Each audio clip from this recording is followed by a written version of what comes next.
Mateo capítulo 5, versículo 4.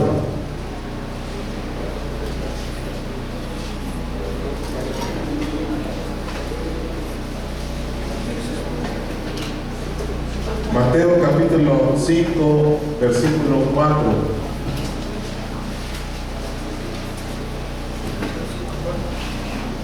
Bienaventurados los que lloran, los que están enlutados, porque ellos recibirán consolación. En esta hora, Padre, oramos por todos aquellos de nuestros hermanos en Cristo que han perdido un familiar, Señor. Especialmente te pedimos por Lili, su familia, Macedo, por la pérdida. Tu hijo, Señor, partió a tu presencia y ellos están sufriendo mucho, están desconsolados. Y te pedimos, Señor, que en esta hora ellos reciban una gran consolación. Y todos, Señor, todos aquellos que han tenido que pasar por esta amarga experiencia de que un familiar haya partido con el Señor. En el nombre de Jesús, Padre. Amén. Jesús empezó este sermón con palabras que aparentemente se contradecían, pero la forma en que Dios quiere que vivamos muchas veces contradice al mundo. Si tú y yo queremos realmente agradar a Dios, vamos a ir en contra de la corriente del mundo. Si nosotros no agradamos a Dios, pues entonces vamos con la corriente del mundo, conformándonos a lo que el mundo nos dice, a lo que el mundo nos ofrece. Pero la forma en que Dios quiere que vivamos es diferente. ¿Cuántos quieren vivir para Dios? A ver, levante su mano. Entonces, si tú dices y nosotros decimos que queremos vivir para Dios, debemos estar dispuestos a decir y a hacer lo que al mundo le parece raro. Por ejemplo, cuando nosotros le cantamos, le danzamos a Dios aquí en este lugar, a muchos les parece raro, e incluso hasta vergonzoso para muchos. Otra vez, ¿cuántos quieren vivir para Dios? Digan conmigo, no me importa. Que me digan aleluya, que me vean danzar, gozarme, que me vean aplaudirle a Dios. Estoy dispuesto, ¿verdad? A que nos digan que ya cambiamos de religión, que somos, que echamos a los santos por no sé dónde, que no tenemos mamá, que porque renunciamos a la guadalupana, etcétera, etcétera, etcétera. Vivir para Dios, hermano, es ir en contra corriente. Todo lo que el mundo vemos en el mundo es ir en contra de todo lo que el mundo hoy está diciendo. Están aprobando el aborto, están aprobando la homosexualidad, el lesbianismo. Oficialmente ya se pueden casar. Dile que está a tu lado, ¿ya ves, manito? Ya nos... ¿verdad?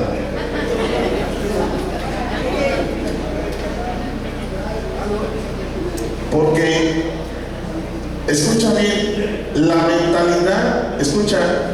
mentalidad del Evangelio, escucha bien, es dar cuando otros desean quitar. La mentalidad del Evangelio que Jesucristo nos vino a predicar es amar cuando otros están odiando.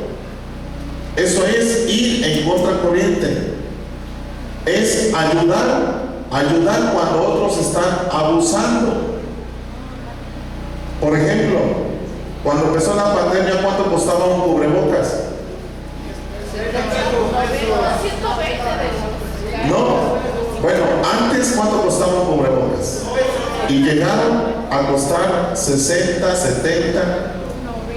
Y ahorita la media son 20, no me parece. Entonces, ¿qué pasa? El mundo siempre abusa de la necesidad. Entonces, si nosotros, otra vez, ¿cuántos quieren vivir para Dios?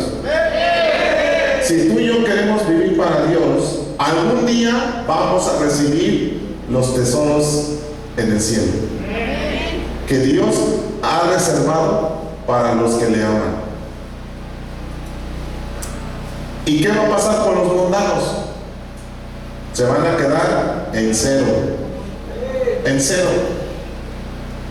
¿Cuántos de aquí todavía andan coqueteando con el mundo? A ver, jóvenes, ¿cuántos de ustedes todavía coquetean con el mundo? Tengan cuidado.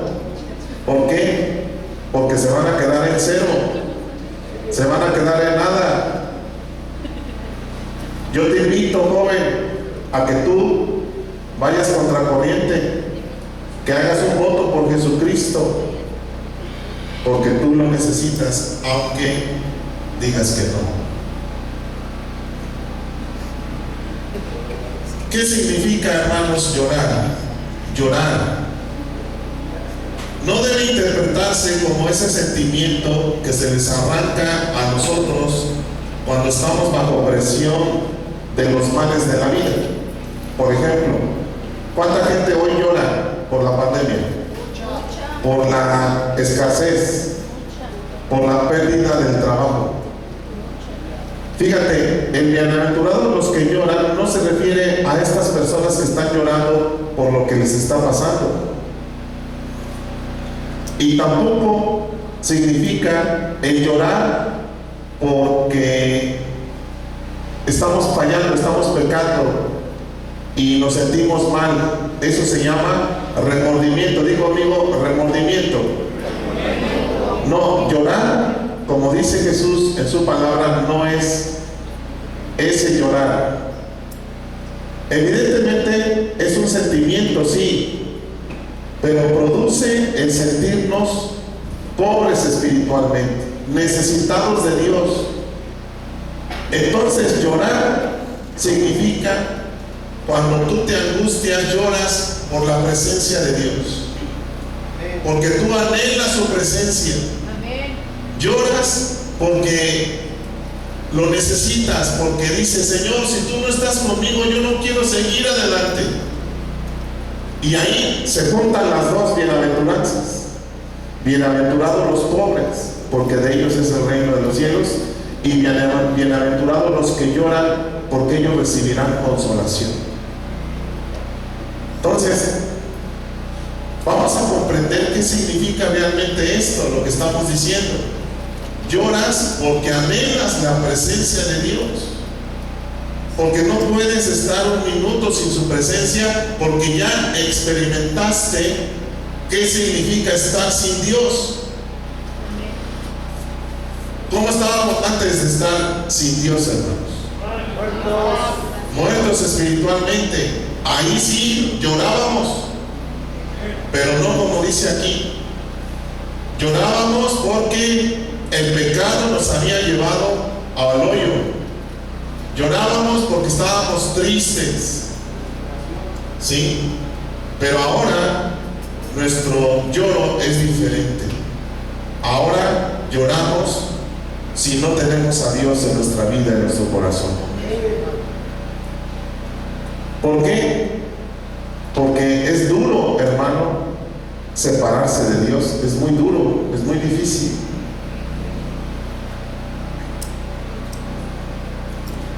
Es la pobreza de espíritu la que hace exclamar lo siguiente: pobre de mí. Y el llorar que esto causa conduce a la formación del lamento. Pobre de mí que no tengo la presencia de Dios.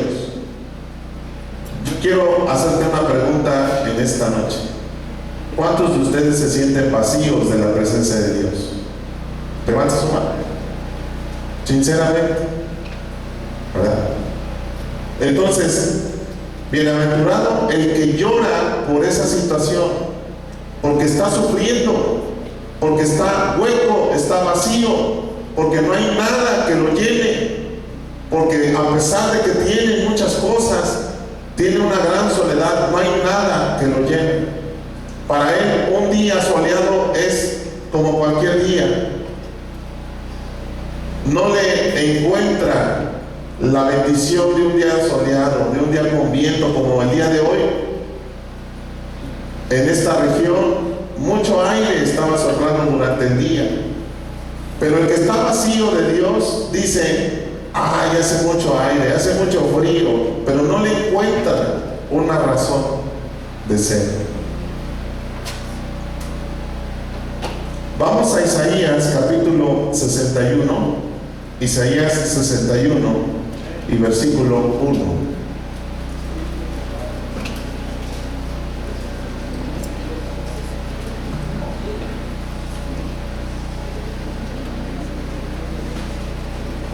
Cuando vino Jesucristo, hermanos, la condición del ser humano era muy triste.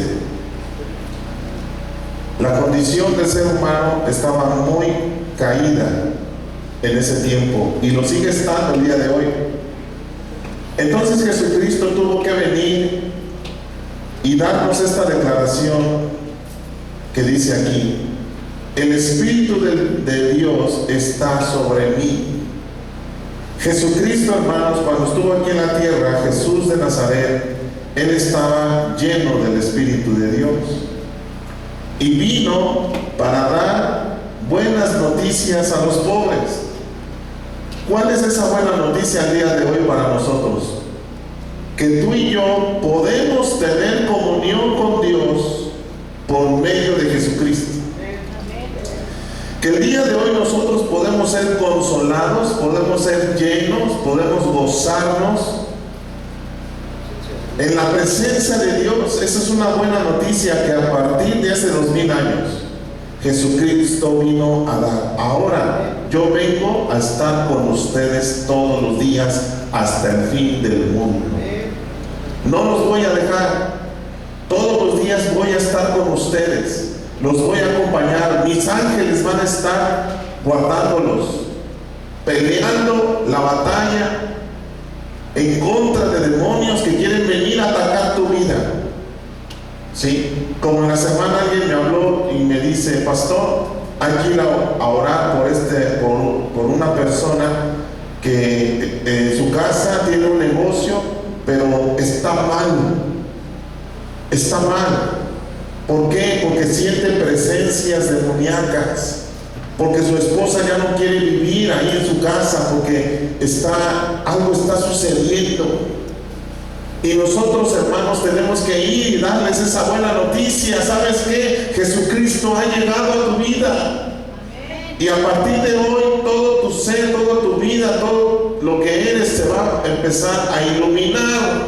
Si tú abres tu corazón, si tú le aceptas, si tú le confiesas que Jesucristo es el Señor, Dios comenzará a hacer una obra y comenzará a echar fuera toda tiniebla de tu vida. Amén. Esa es una buena noticia, que cuando Cristo llega a mi vida, empieza a suceder milagros, prodigios, señales, maravillas. Esa persona triste que era yo antes, ya no más. Ahora hay gozo en el corazón. Esa persona preocupada, ya no más. Ahora confío en Dios. Y de Dios recibimos todos bendición. Y no solamente eso, sino dice a continuación: para consolar a los afligidos. ¿Quién es el que viene a afligir a las personas? Satanás.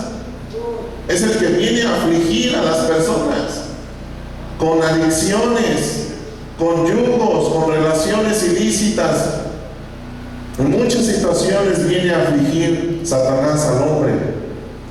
Y para anunciarles a los prisioneros, a los que han estado en la cárcel espiritual, a los que no pueden ver el sol de un nuevo día, sino todo es oscuridad para ellos, de pronto, dice, de pronto van a quedar en libertad. Así que cuando yo vengo al Señor y digo, Señor, llorando, le digo, te necesito, ya no quiero estar más en esta condición, ya no quiero estar más afligido por el diablo, ya no quiero estar más prisionero de esta adicción, ya no quiero, Señor, te necesito, y comienzas a llorar. Dice el Señor, eres bienaventurado, porque a partir de este momento yo vendré a consolarte. Y te voy a levantar, y voy a hacer de ti una gran obra para que muchos se den cuenta de mi poder, que es vigente hasta el día de hoy. Y dice el versículo 2, y Dios también me envió para anunciar, este es el tiempo que Dios ha elegido para darnos salvación. Este es el tiempo, hermano. Pastor, en medio de la pandemia, sí, este es el tiempo que Dios quiere salvar a muchos en medio de esta pandemia. Dice, y para vengarse de nuestros enemigos. Nosotros, hermanos, tenemos enemigos espirituales. No son de carne y hueso, son huestes, potestades, principados, que quieren venir a robarnos, a matarnos, a destruirnos. Pero dice el Señor, yo he venido a defenderte. Yo voy a vengar todo lo que ellos te han hecho. ¿Cómo llegaste aquí a esta casa? ¿En qué condiciones llegaste? Pues esa condición Dios la quiere cambiar. Dios la quiere transformar. Porque eso es lo que dice el versículo 3. Para cambiar su derrota en victoria. Para cambiar su derrota en victoria. ¿Cómo llegamos aquí a Casa Hogar? Derrotados. ¿Cómo vamos a salir? Victoriosos. Denle un aplauso fuerte al Señor. ¿Cómo llegamos aquí? Derrotados. ¿Cómo vamos a salir? Victoriosos. ¿Cómo llegamos aquí? Tristes. ¿Cómo vamos a salir? En alabanza a nuestro Dios. Porque Él, hermano, sigue haciendo milagros. Él sigue haciendo milagros, así déjala. Entonces los llamarán robles victoriosos. Mira, cierra tus ojos, nada más no te me duermas. Pon en tu mente un roble grande, un troncote así que no lo puedes ni abrazar. Volteas hacia arriba y ves todo ese follaje, todas esas ramas llenas de nidos de aves. Tú ves esas ramas cómo se mueven con el viento, pero el viento no le hace nada porque es un roble. Es un roble victorioso plantado por Jehová, por Dios, para manifestar su poder. Abre tus ojos. Así es como Dios te va a convertir en un roble. Ahorita usted es un pobre vástago ahí de trigo, ahí cualquiera te hace así, te caes. Pero algún día, hermano, tú serás un roble. Y verás a tu familia, verás a tus hijos y verás a tus nietos. Y si Dios presta vida, verás a tus bisnietos con una gran bendición de Jehová. Y dirás, ahora entiendo lo que decía el pastor en aquel tiempo, que el Señor me ha convertido en un roble. Y todos estarán así, ¿verdad? Enfrente de ti, conviviendo contigo, para que tú les comiences a platicar tus experiencias con Dios, con su palabra. ¿Te imaginas esa escena? ¿Te imaginas que tus familiares te buscan ahora para pedirte un consejo, una oración, para pedirte una ayuda espiritual? Cuando algo así pasa, hermano, Dios ya te ha convertido en un árbol frondoso, donde las aves puede hacer su nido. Pero ahorita, si un ave quiere hacer su nido, estoy hablando espiritualmente, en tu vida, ¿qué pasa? Ni siquiera vas a poder soportar el nido, porque estás muy débil, espiritualmente hablando. Entonces, fortalécete en el Señor. Él tiene planes maravillosos para tu vida. Él quiere convertirte en un roble victorioso. Digan conmigo, roble victorioso. Roble victorioso, plantado por Jehová para manifestar su poder. Yo así veía a mi padre, así lo veía, como ese roble victorioso, plantado, manifestando todos los días el poder de Dios en este lugar. Mi padre se ha ido, pero el Señor sigue estando aquí, y Él es el principal roble victorioso, hermano. Él sigue estando aquí. El Espíritu Santo sigue estando aquí, aunque mi padre ya no esté. Hay un árbol que es más grande que cualquier ser humano, y ese árbol es Dios. Nunca su rama se seca. Siempre es una fuente que está constantemente fluyendo agua por sí, dando vida, dando vida, dando vida. Y en esta hora la vida se fluye en medio de este lugar, dando sanidad, dando libertad, dando bendición, quitando tristezas, quitando preocupaciones en esta misma hora, porque el Señor está con nosotros. Amén. Den un aplauso al Señor.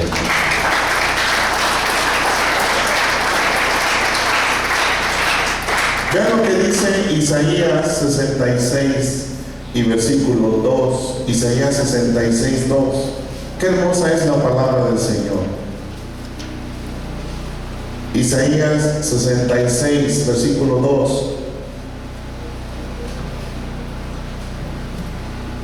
A mí me da mucho gozo, mucha alegría cuando yo leo que Jehová, que Dios dice yo, ¿sí? Porque Él es el gran yo soy. Isaías 66, 2 dice, yo hice todo lo que existe. Yo lo hice y todo me pertenece. Fíjate, hermano, cuando tú analizas esta palabra, tú puedes darte cuenta que tanto el bien como el mal es de Dios. Nosotros somos de Dios, todas las cosas son de Dios, el cielo y la tierra son de Dios, todo le pertenece a Él. El universo es de Dios. El universo es su casa y esa casa es de Dios.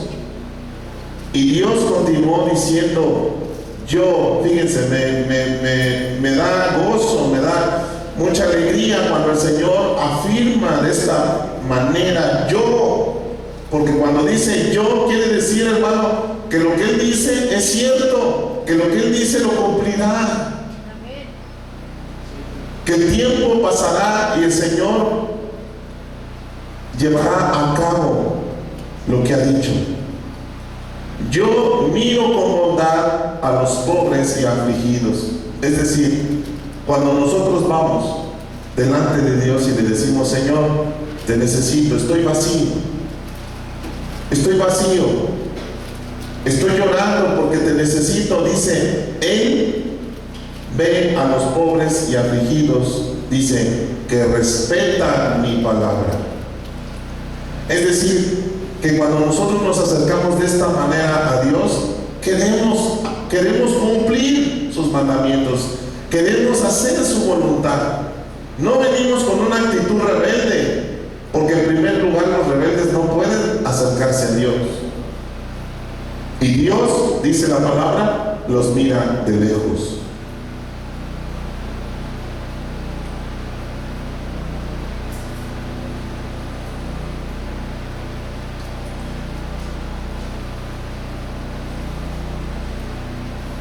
Muy bien.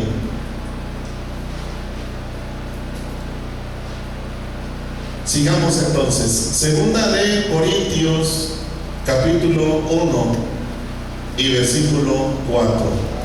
Segunda de Corintios 1, 4.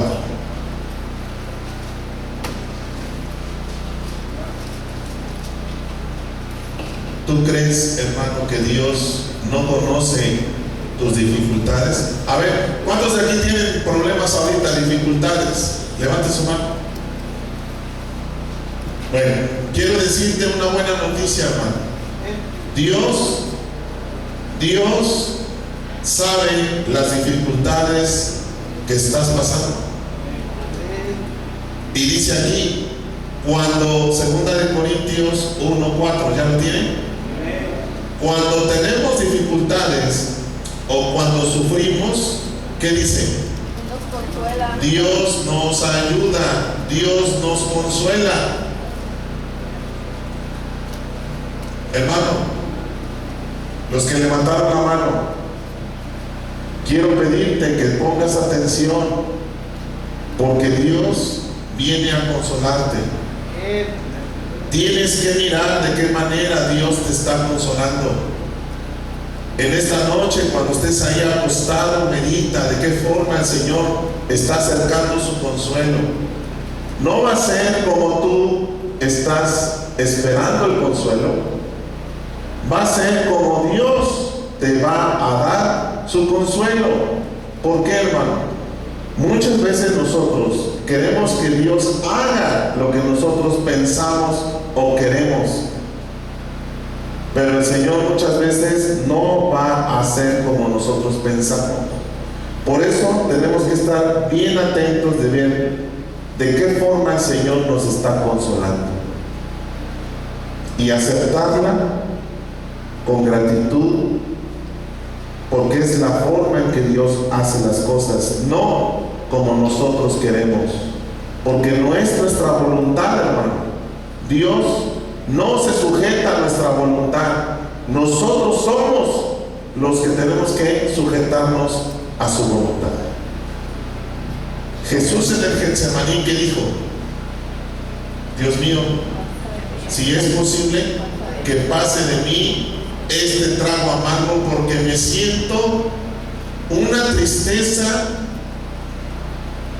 de muerte, una tristeza muy profunda, y no quisiera que pasara esto, pero que no se haga mi voluntad sino la tuya. ¿Qué fue lo que pasó después de eso? Dice la palabra que venían ángeles, y en una traducción dice, y lo consolaban. ¿Se da cuenta? ¿Cuál debe ser nuestra actitud? A ver, los que levantaron la mano. Señor, si es posible, pasa de mí este trago amargo, pero que no se haga mi voluntad sino la tuya.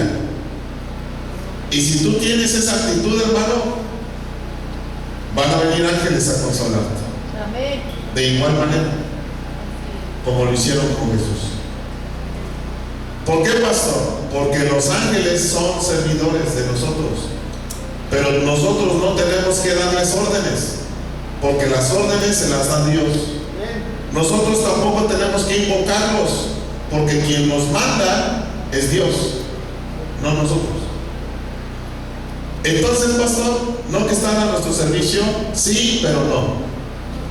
Están para ayudarnos, pero cuando tú le pides a Dios ayuda, Él toma las decisiones, dice, ok, ya sé cómo te voy a ayudar, y le dice a 2, 3 de sus ángeles, vayan y ayúdenlo. Es diferente, porque nos dirigimos al Padre por medio de nuestro Señor Jesucristo, y ya el Padre decide, bueno, le voy a enviar a estos 7 ángeles para que le ayuden. Así es como funciona el reino, hermanos. El reino de Dios. Dios nos ayuda para que podamos ayudar a los que sufren o tienen problemas. Algún día tú, hermano, vas a estar de este lado. Bueno, eso es lo que digo yo, pero no sé qué digas tú. Y estando de este lado, tienes que ayudar a otros. Porque lo que recibiste de gracia como un regalo, lo tienes ahora que dar como un regalo. ¿Cuántos están siendo ayudados aquí? Bueno, algún día a ti te va a tocar ayudar a otros. ¿Cuántos dicen amén? ¿Están dispuestos?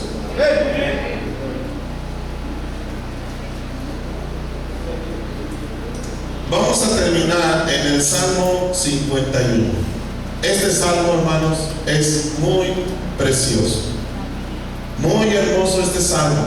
Estamos en la segunda bienaventuranza. Bienaventurados los que lloran, porque ellos recibirán consolación. Salmo 51 dice de la siguiente manera: Dios mío,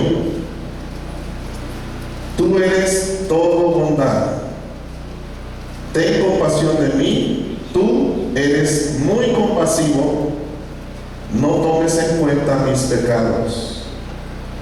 Versículo 2: quítame toda mi maldad, quítame todo mi pecado. Sé muy bien que soy pecador y sé muy bien que he pecado. Versículo 4: a ti y solo a ti te he ofendido. He hecho lo malo en tu propia cara. Tienes toda la razón al declararme culpable. No puedo alegar que soy inocente. Tengo que admitir que soy malo de nacimiento y que desde antes de nacer ya era un pecador.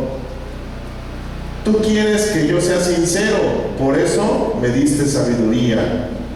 Quítame la mancha de mi pecado y quedaré limpio. Lava todo mi ser y quedaré más blanco que la nieve. Hermanos, lo que ustedes están leyendo es a un pobre en espíritu y a alguien que está llorando. Lo que ustedes están leyendo es a un David que es un pobre en espíritu y a un David que está llorando por su pecado. David estaba verdaderamente arrepentido porque había adulterado. No levanten la mano, pero ¿cuántos de nosotros hemos adulterado? Pero en muchos de nosotros a veces no hay ese arrepentimiento. David estaba verdaderamente arrepentido de su adulterio con Betsabé y arrepentido de haber provocado el asesinato de su esposo de Betsabé. Sabía que sus acciones dañaron a mucha gente, a todo un pueblo, y sin embargo, debido a que se arrepintió, Dios lo perdonó misericordiosamente. Cámbiale el micrófono.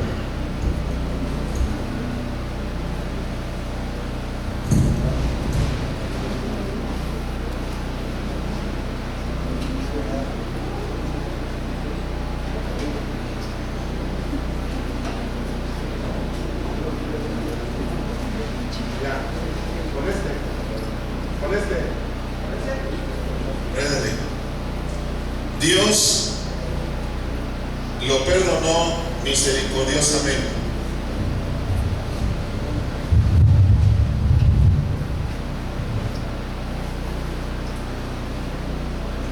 Súbele un poquito para que se oiga.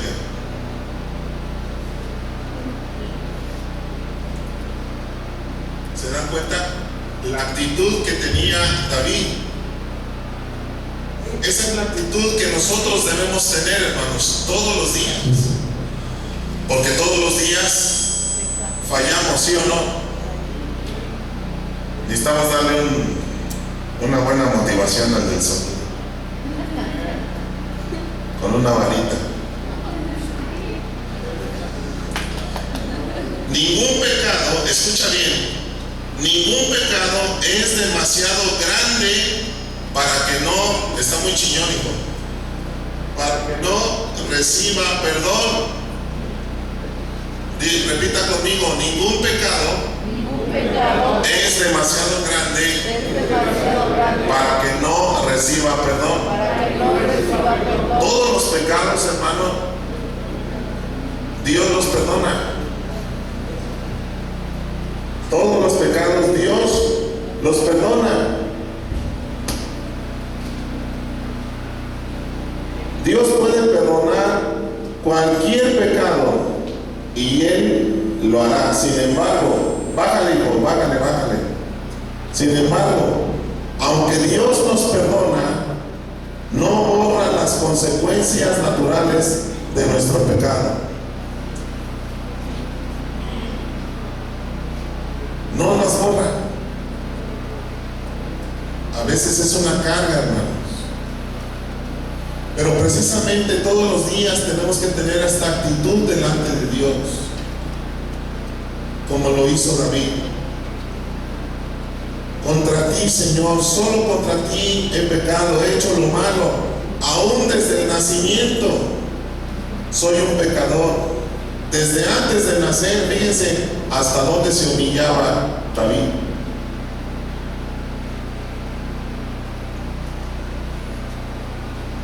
Hasta aquí, hermanos, se puede comprender un poquito de los que lloran. Bienaventurados los que lloran, porque ellos recibirán consolación. Entonces vamos a unir estas dos bienaventuranzas. Bienaventurados los pobres en espíritu, porque de ellos es el reino de los cielos. Y bienaventurados los que lloran, porque ellos recibirán consolación. Hermanos, el objetivo de esta enseñanza es provocar en nosotros una actitud diferente para con Dios.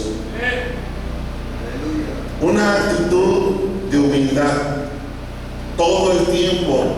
No es solamente cuando fallamos, cuando pecamos, es desde que comenzamos a entender que Dios vino a dar su vida por nosotros, Jesucristo.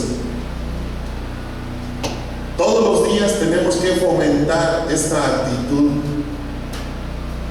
Y se nota, hermanos, se nota esta actitud de nosotros todos los días.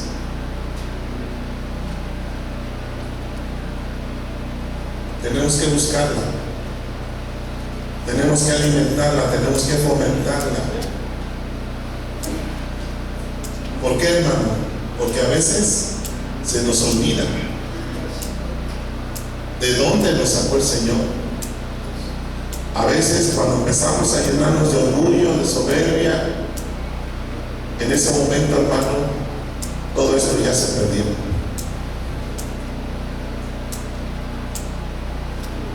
Entonces, en esta noche quiero pedirte que te pongas de pie. Vamos a orar.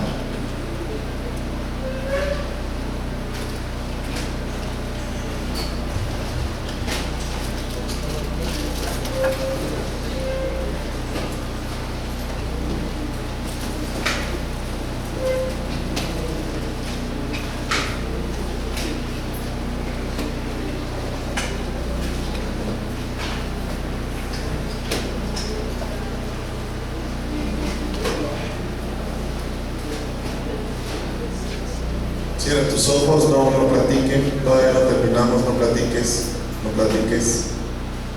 Guarda silencio. Cierra tus ojos para que no te distraigas. Tú vas a hacer una oración a Dios.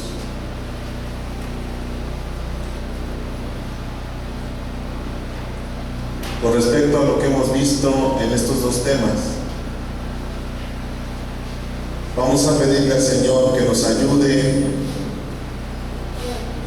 en este sentir que hubo en Cristo Jesús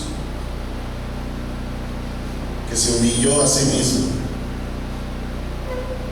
Se humilló tomando forma de siervo, hecho semejante a los hombres. Dejó su deidad por venir a ser uno como nosotros. Abandonó su gloria en el cielo para venir a ser maltratado, humillado, crucificado. Y dice la palabra que haya en nosotros este mismo sentir, que nos despojemos de todo lo que nos estorba, que nos despojemos de este orgullo que muchas veces nos ha engañado, haciéndonos creer que somos algo, somos alguien, cuando realmente delante de Dios no somos nada.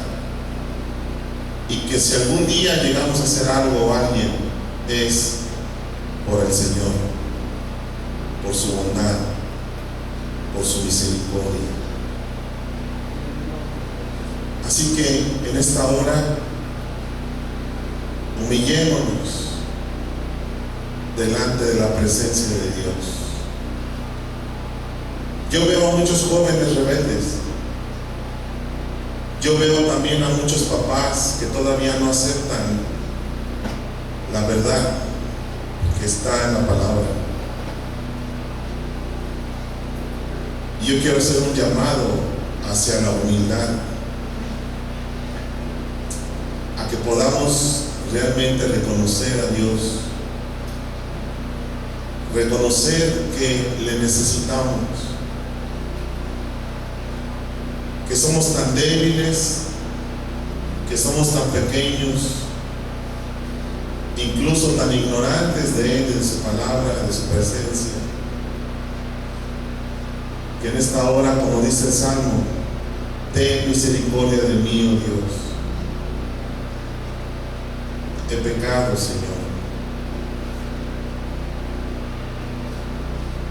Para que el Señor, hermano, nos levante, para que el Señor nos llene de Él, de su presencia, y podamos experimentar su gracia. Porque muchas personas todavía están cerradas, andan buscando opciones, andan buscando la forma de cómo aliviar su dolor, cuando la respuesta está en Dios. ¿Qué es lo que yo te aconsejo? Búscale en la noche, en la madrugada, búscale temprano en la mañana. Búscale como si buscaras un tesoro escondido, y lo vas a encontrar. Y cuando lo encuentres, te vas a dar cuenta que con Él no te hace falta nada. Todas tus tristezas, tus angustias, tus preocupaciones, tus dificultades se irán.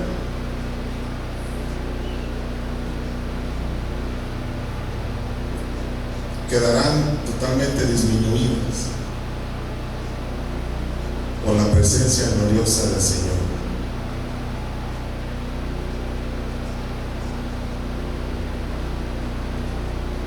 Padre, en el nombre de Jesús, oramos dándote gracias por esta palabra, Señor, porque tú fuiste el que dijiste, Señor, bienaventurados. Es decir, que nos va bien cuando tenemos esta actitud. Eso es lo que quisiste decir, que si nosotros procuramos tener esta actitud, nos va a ir bien. Te damos gracias, Padre, por darnos este entendimiento. Realmente queremos tu bendición. Por lo tanto, Señor, nos humillamos delante de tu presencia, reconocemos que tú eres Dios, nosotros solamente somos hombres, te necesitamos, Señor. Anhelamos ese momento de poder llorar delante de tu presencia, Señor, por esa necesidad que tenemos de ti. hazlo en nosotros, Padre. Provoca en nosotros, Señor, ese avivamiento, lo necesitamos en estos tiempos. ¿Cuánta gente ya no quiere orar, ya no quiere venir al templo, ya no quiere ir a la iglesia? Ya no busca de Dios. Mucha gente se está alejando de Dios. No permitas que eso suceda en nosotros, Señor. Que las dificultades, los problemas hagan que nosotros nos apartemos de ti. En el nombre de Jesús, en esta noche oramos por nuestros hermanos, por las familias, pidiéndote, Señor, y dándote gracias por tu protección, pidiéndote sanidad a los enfermos, pidiéndote, Señor, suplas cada necesidad que haya, físicamente, espiritualmente, moralmente, económicamente, Señor.